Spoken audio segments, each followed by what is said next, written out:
Tere, mina olen Siim Ruul Pärnu Koidula gümnaasiumist ja mina olen üks täiesti tavaline ajaloo- ja ühiskonnaõpetuse õpetaja. Ja ma olen siin selleks, et näidata, kuidas üks täiesti tavaline õpetaja kasutab tehisaru oma töös. Lähme!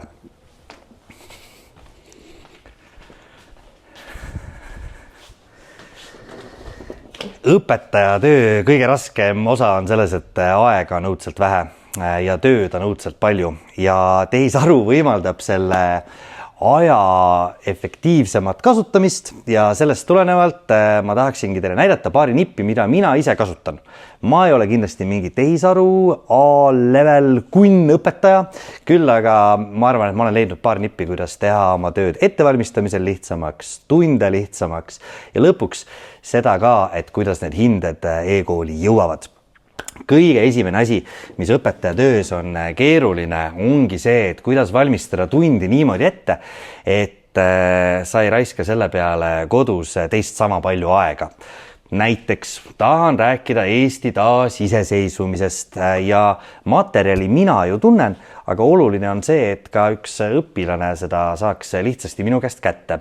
Tahaks teha slaidid, aga slaidide tegemine, kes teab, isegi kui sa materjali tunned, võtab aega. Ja mina olen pannud tehisaru enda jaoks tööle. Kõige lihtsam viis seda teha. Kasutan siis ChatGPT-d, annan tehisarule ette hästi lihtsa prompti, ütlen, mul on 45-minutine tund, keskendub faktidele, nimedele, pane juurde pilte, kui oskad. Ja selle jaoks, et ta ei hakkaks hallutsineerima ja mul ei oleks pärast raske vigu üles leida, siis ma annan talle ette, kus ta info võib võtta. Võtan näiteks Wikipedia lehe, teen sellest PDF-i siin Ctrl-B-ga ja lõpptulemusena siis saan endale slaidid. Slaidid ei ole ülemäära ägedad, on täiesti tavalised, hästi lihtsad, pilte pole, aga kogu info on olemas. Mina ju materjali tean, saan seda õpilastele näidata, õpilastel on ka lihtsam. Nemad minu siis jutu taustaks saavad asju siis endale üles kirjutada, kui vaja on. Mõnikord teen seda nii, et teen pilti õpikust või teen screenshoti mingisugusest muust tekstist, lõpuks see point on sama. Kui mul on rohkem natukene aega, siis ma kasutan sellist ChatGPT äppi nagu Figma äpp ja siis täitsa annab samasuguse promptiga, täpselt samasuguste promptidega teha veel ägedamaid slaidi esitlusi. No, ma näitan siin ühte, mis ma siin tegin Eesti taasiseseisvumisest. Päris kihvt, ta suudab siin teha mulle erinevaid ajatelgesid ja seda ma eraldi isegi ei promptinud. Mina promptisin täpselt selle sama hästi lihtsa ülesande. Siin on PDF Wikipedia lehest, tund on 45 minutit. Tööta selle materjaliga, leia pilte. Ühesõnaga, minu jaoks võtab aega vähemaks kõvasti ja kui ma tahan nüüd nagu ekstra äge olla, siis, ja mul on palju aega üle, siis ma panen arvuti tööle ja ma näiteks siin just valmistasin ette ühte teist tundi Liivimaa ristisõjast, andsin talle 5 Wikipedia artiklit ette, mille põhjal palusin teha endale slideshow, aga kasutasin seekord sellist põnevat tööriista nagu Notebook LM ja tema võttis nüüd muidugi pool tundi aega, äkki vist isegi 36 minutit, et jõuda tulemusele, aga tulemus on väga vinge. Saan graafikutega, kaartidega, skeemidega väga vinge siis esitluse. Samal ajal, kas mind on nüüd üldse vaja, kas kõik saaksid sellega hakkama ja hakata ajalugu õpetama? Ma arvan, et mind endiselt on vaja. Miks? Sellepärast, et mind on vaja, et leida siit üles ka mõningad vead, mis mõnikord juhtuda võivad. Mõnikord võib juhtuda, et AI arvab, et Lübeck on siin kuskil Novgorodi kandis või mõnikord võib juhtuda, et kiviheitemasin heidab kivi valet pidi. Aga suures plaanis minu tööd lihtsustab selline tehnoloogia väga vingelt.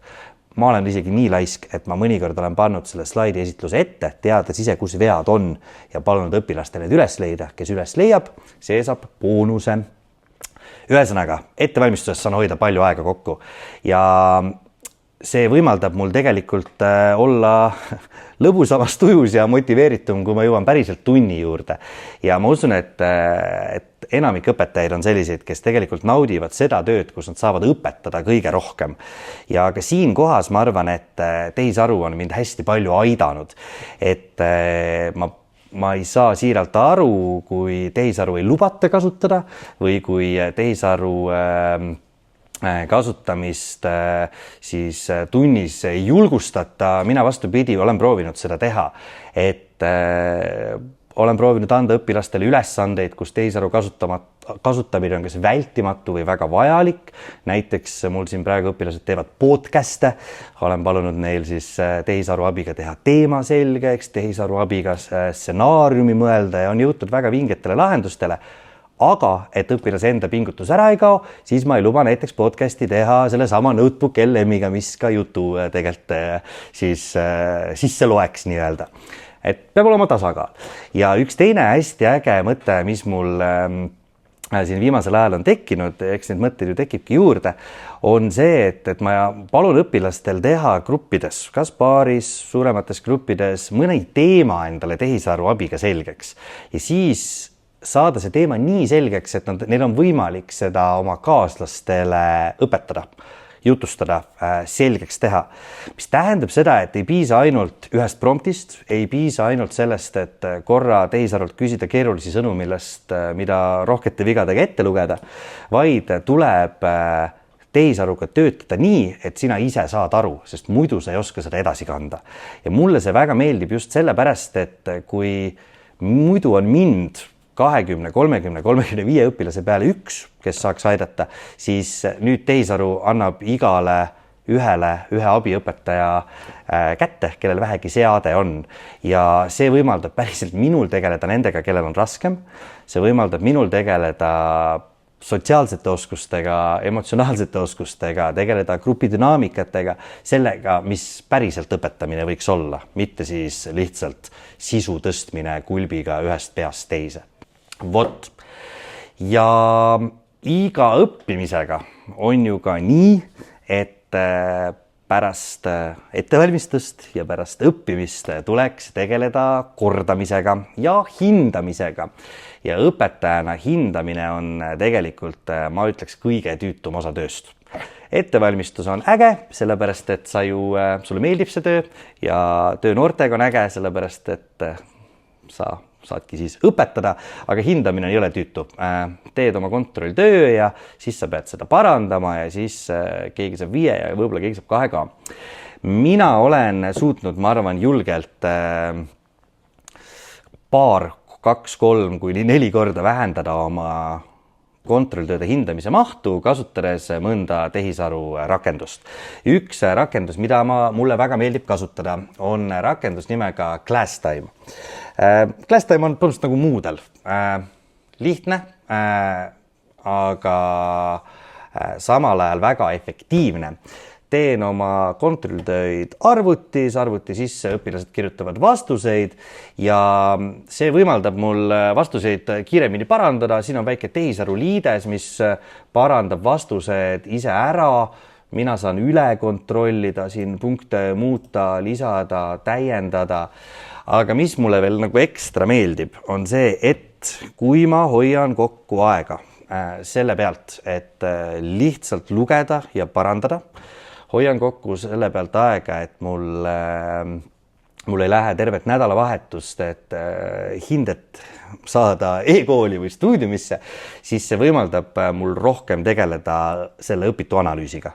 Ja ma saan seda õpitut õpilastele siis hiljem ka edasi anda, või õigemini seda analüüsi. Et jõle kihvt on see, et me õpilastega vaatame pärast oma vastuseid, saame vaadata, kes kus eksis, saame vaadata ka seda, et kus mõni õpilane võib-olla tehisaru pidas tema vastust õigeks, samal ajal mina olen märkinud valeks, me saame rohkem analüüsida, ehk siis päriselt jõuda selle õppimisega kaugemale. Seda kõike on mul võimalik teha, sest tehisaru on minu aega teinud või väärtustanud minu aega, võimaldanud mul teha tüütuid ja pikka aega nõudvaid protsesse lühemaks. Mina kindlasti ei ole mingi A-level tehisaru kunnõpetaja. Ma olen täitsa tavaline õpetaja, kes kasutab täitsa tavalisi vahendeid. Kindlasti on vahendeid, mis suudavad veel ägedamalt asju teha ja kindlasti on õpetajaid, kes suudavad ka õpilastele tehisaruga asju teha ägedamalt selgeks. Aga need on 3 hästi lihtsat kohta, kus õpetaja saab oma töös aega võita. Ühesõnaga, minu meelest on nii, et noored inimesed võiksid rohkem saada õpetajateks, sellepärast et nüüd on tänapäeval on õpetaja olemine nii palju lihtsam, kui see võib-olla oli 10 või 15 aastat tagasi, sest aega on rohkem. Ja mitte lihtsalt aega, et õpetamine nüüd ongi hästi hea ja lihtne, vaid aega päriselt õpetada ja tegeleda nende asjadega, mis ühele õpetajale väga meeldib, see, et toetada noorte inimeste arengut. Kas nüüd õpetajad üldse pole vaja? Ikka on, sellepärast, et AI ei suuda täna ja veel praegu lähimalt nähtavalt teha seda, mis ongi selle õpilaste sotsiaalse ja emotsionaalse arengu toetamine. Lisaks sellele ka need kõige ägedamad näited, mis ma siin kasutasin, olid täis vigu ja neid vigu me saame siis inimese pilguga parandada. Ühesõnaga, noored inimesed saage õpetajateks ja ilusat koolipäeva.